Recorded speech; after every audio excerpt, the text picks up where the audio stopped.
আসসালামু আলাইকুম। Welcome to Panna's simple life. সবাই কেমন আছেন? আশা করি ভালোই আছেন। আজকে আমি খিচুড়ি বানাবো, গরুর মাংসের খিচুড়ি। এটাকে কেউ তেহারিও বলে। সো গরুর মাংস দিয়ে খিচুড়িটা বানাবো। সো ভাবলাম আপনাদের সাথে শেয়ার করি। চলেন দেখে আসি স্টেপ টু স্টেপ কীভাবে আমি বানাচ্ছি। সবার আগে এখানে আমি নিয়ে নিলাম রাইস, কালিজিরা রাইস নিয়ে নিলাম। আর এখানে নিয়ে নিলাম মুগ ডাল, 1 কাপ মুগ ডাল, 4 কাপ রাইস নিয়েছি আর 1 কাপ মুগ ডাল নিয়ে নিলাম। নিয়ে মুগ ডালগুলিকে ভালো করে এভাবে ফ্রাই করে নিব।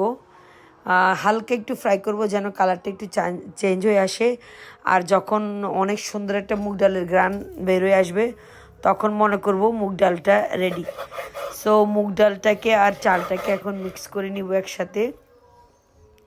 আর এখানে আমি এই যে মাংস, আমি একজাক্টলি অ্যাকচুয়ালি বলতে পারবো না আমি কতটুকু মাংস নিলাম, বাট অনেক বেশ কিছু মাংস নিয়েছি আমি এখানে। মাংস নেওয়ার পরে মাংসগুলি এখন ছোট ছোট করে কাটবো, বিকজ মাংসগুলি অনেক বড় পিস ছিল। সো মাংসগুলিকে আমি এখন ছোট ছোট করে কাটবো। কাটার পরে মাংসগুলিকে ভালো করে ধুয়ে নিব।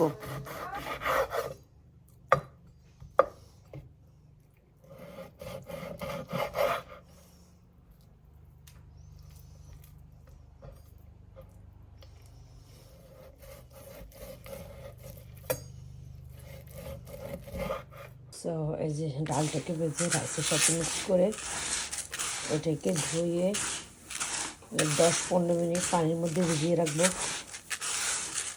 তারপর ভেজানোর পরে ছাঁকনি দিয়ে ছেঁকে রাখবো। মশলাগুলি দেখিয়ে দিচ্ছি। এখানে হচ্ছে সবার আগে হচ্ছে বিরিয়ানির মশলা, একটু বিরিয়ানির মশলা নিয়ে নিলাম। তারপর হচ্ছে এই যে বে লিভস, এটা। তারপর হচ্ছে দারচিনি, তেজপাতা, হ্যাঁ। তারপরে হচ্ছে যে বড় কালো এলাচি, তারপর হচ্ছে স্টার অ্যানিস, তারপর হচ্ছে গ্রিন এলাচি, আর হচ্ছে লং আর গোলমরিচের গুঁড়ো। আর এখানে হচ্ছে গিয়ে ধনিয়ার গুঁড়ো, জিরের গুঁড়ো, হলদি আর মরিচের গুঁড়ো। হলদিটা একটু বেশি দিতে হবে, বিকজ এটা যেহেতু তেহারি তো একটু ইয়েলো কালার হবে। সো এটা এই জন্য কেউ চাইলে পরে হলদি অ্যাড করতে পারবে, বাট রাইসটা ইয়েলো ইয়েলো হতে হবে।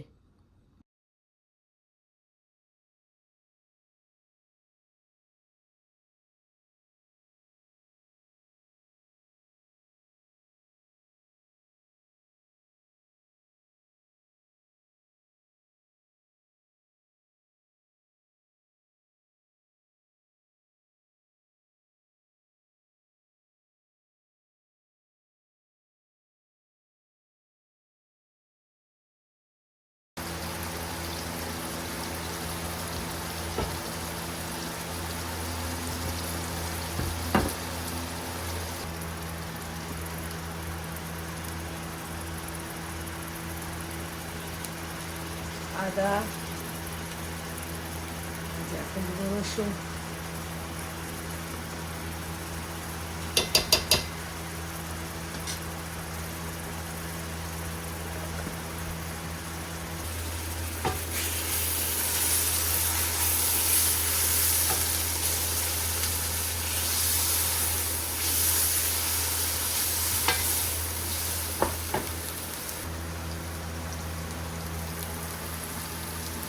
গরম মশলাগুলি দিয়ে দিলাম আর গুঁড়া মশলাগুলি মাংসের পরে দিব।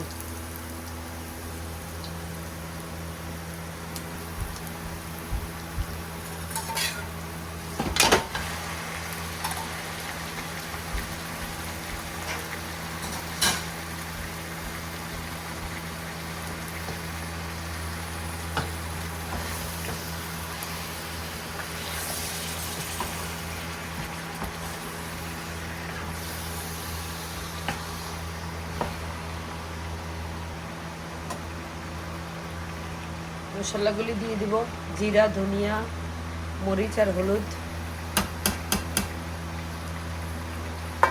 তারপরে যে বিরিয়ানির মশলাটা দিয়ে দিব।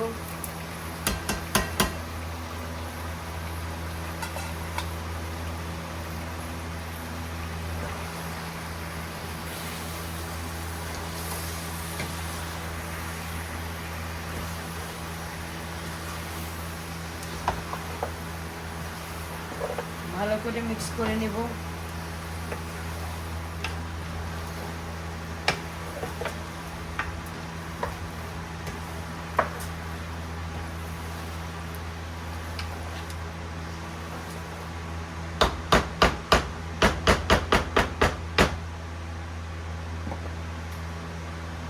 রাইসগুলিকে ধুয়ে 10 মিনিট পানির মধ্যে ভিজিয়ে রাখবো। এই যে 10 মিনিট পানির মধ্যে ভিজালাম। সো 10 মিনিট রাখবো। এবার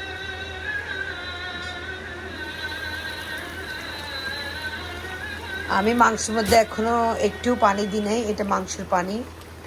এই যে মাংস থেকে অনেকগুলি পানি বের হয়ে গিয়েছে, এই যে অনেকগুলি পানি বের হয়েছে মাংস থেকে। সো আমি এখনো কোনো পানি দিই নাই।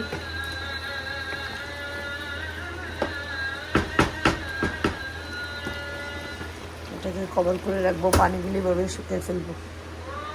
পানি লাগলে দিব, না লাগলে আর দিব না। এখানে আমার চা হচ্ছে, চাও বানাচ্ছি। আর এই যে মাংস, মনে হয় না মাংসের মধ্যে আর পানি দিতে হবে। সো এই মাংসটা আই থিঙ্ক যে এই মাংসের থেকে পানি বের হলো, এই মাংসের মধ্যে আই থিঙ্ক কষাবো, বিকজ আমি একটু পানি এখনও দিই নেই। সো আমার মনে হয় না আমাকে আর পানি দিতে হবে। এই পানিটা শুকিয়ে গেলে তো আমি এটাকে ভালো করে কষাবো। কষানোর পরে আর চাল আর ডালটা দিয়ে দিব। আর মশলা সবার উপরে, কেউ চাইলে কম বেশি মশলা এটা নিজেদের উপরে মরে দিতে পারে।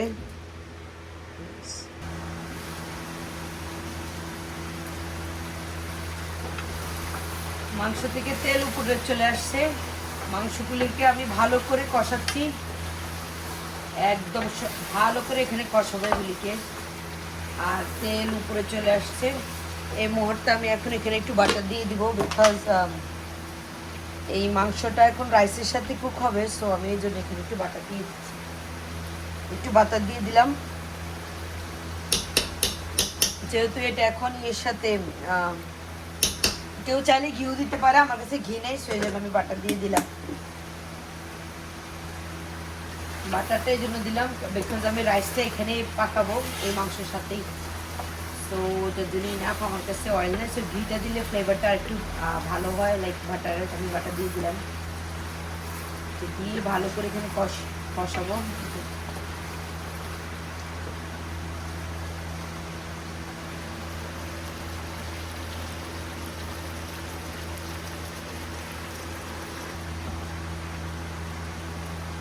আমি দেখছি এখানে লবণ টবণ সব ঠিক আছে কিনা।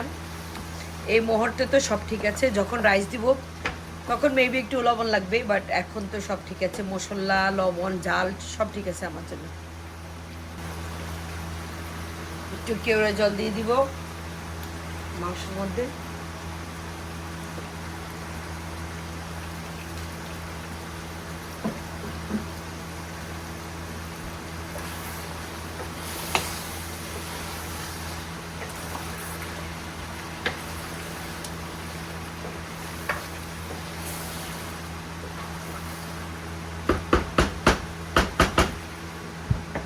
আর 2-3 মিনিট কুক করবো, বাস।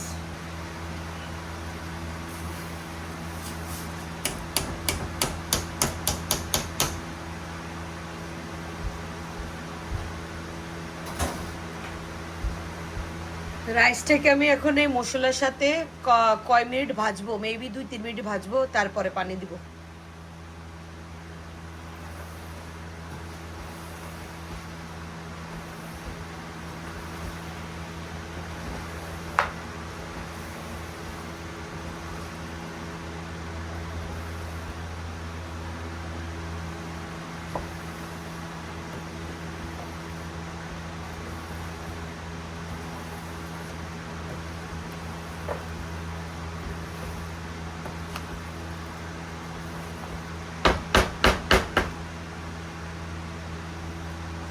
এভাবে করে 2-3 মিনিট একে ভেজে নিব।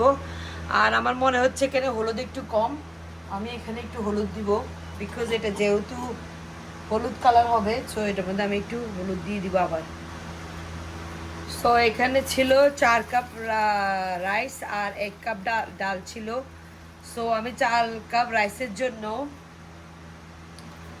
6 কাপ পানি নিলাম আর 1.5 কাপ দুধ নিয়ে নিলাম। এই 1.5 কাপ দুধ দিয়ে আর 6 কাপ আমি পানি দিচ্ছি। আমার মনে হয় না আমার আর পানি লাগবে, যদি লাগে আমি আরও অ্যাড করব পরে যদি লাগে, বাট আমার মনে হয় না এখন আর লাগবে। দুধটা হচ্ছে অ্যাকচুয়ালি অপশনাল, এটা দিতে চাইলে দিতে পারেন, না চাইলে নাও দিতে পারেন। সো দুধটা আমি দিয়েছি। ফার্স্ট টাইম অ্যাকচুয়ালি আমি দুধ দিলাম এই তেহারির মধ্যে, আমি জানি না কেমন হবে, বাট এটা অপশনাল।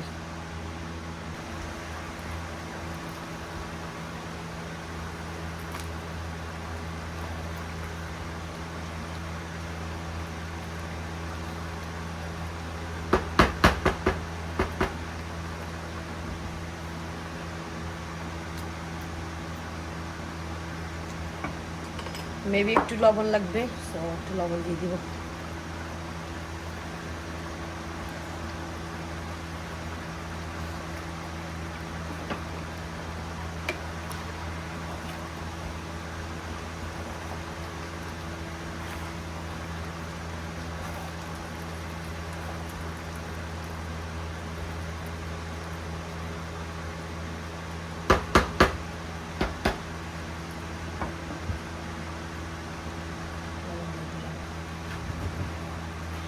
এখন আমি এই ওড়না দিয়ে দম দিয়ে দেবো। এই অ্যাকচুয়ালি আমার ওড়নাটা ক্লিন, এটা আমি শুধু দমের জন্য ইউজ করি, বিরিয়ানি দম দেওয়ার জন্য বা কোনো কিছু দম দেওয়ার জন্য এটা ইউজ করি।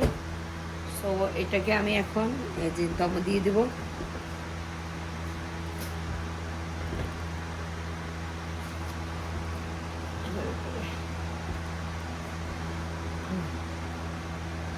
সো এটা 10-15 মিনিট দমে রাখবো। আর চুলাটা আমি লো টু মিডিয়াম করে রাখছি, লাইক আর একদম 5 মিনিট লো টু মিডিয়াম রাখবো, আর 5 মিনিট পরে এটা একদম লো করে দিব।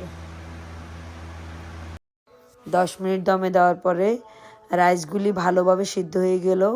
আর একটা রাইসের সাথে আটকানো না, সবগুলি রাইস সেপারেটভাবে আমি আমার আন্দাজভাবে পানি দিয়েছি। আপনারা আপনাদের মতো করে পানি দিবেন আপনাদের আন্দাজভাবে। সো আশা করি আপনাদের কাছে আমার এই খিচুড়ি বানানোর রেসিপিটা ভালো লাগবে। ভালো লাগলে প্লিজ চ্যানেলটা সাবস্ক্রাইব করবেন।